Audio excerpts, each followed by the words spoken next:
You're back. This is Buzz Chomp, and we're here with The White Lotus, episode 4. I'm Mandy, and we're breaking down who we think's dead this week. Kitty, Shane's mom.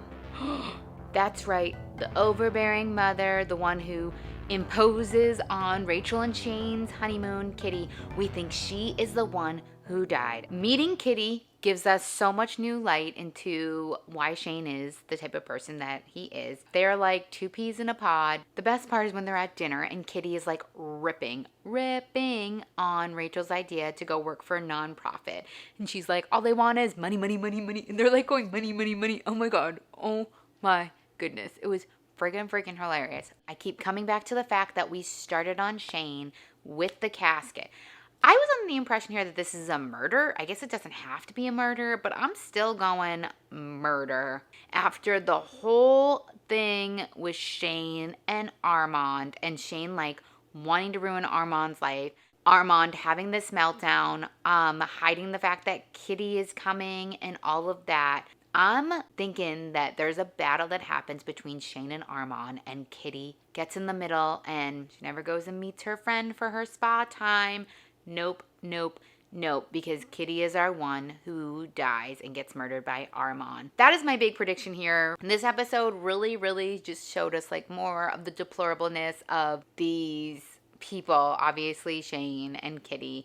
Rachel, I don't know what Rachel's deal is. There's moments that I'm like, oh, her and Shane are cute, but then there's moments where I'm like, wow, like you're this naive that you started dating a man very rich, you get married, and now you're having this life crisis of what you should do with your life and all of that. I think she's being ignorant. I think she's being dumb, and I don't like her. But I do kind of like Shane because at least he is what he says he is. Then we have the Mossbackers and their craziness. Mark and his bender, Nicole and her just being Nicole. Poor Quinn. Quinn is my favorite character. I'm still like, poor Quinn. And then Paula and freaking Olivia. Olivia has already stolen one of Paula's boyfriends. That's why she doesn't want to tell him about Kai.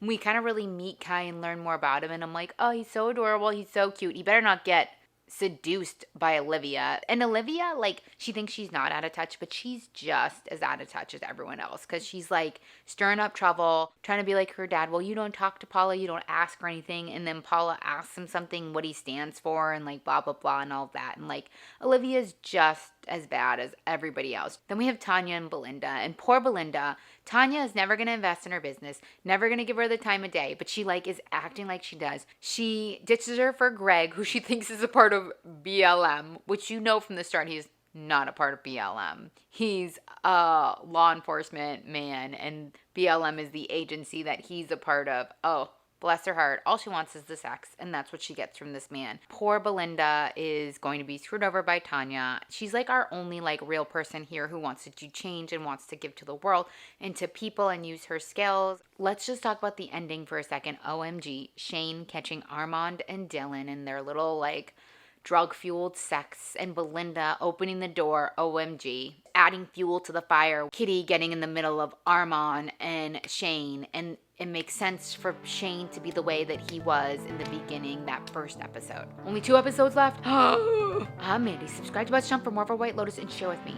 Do you think Kitty is the person that was in the casket? Yeah, kids. Yeah.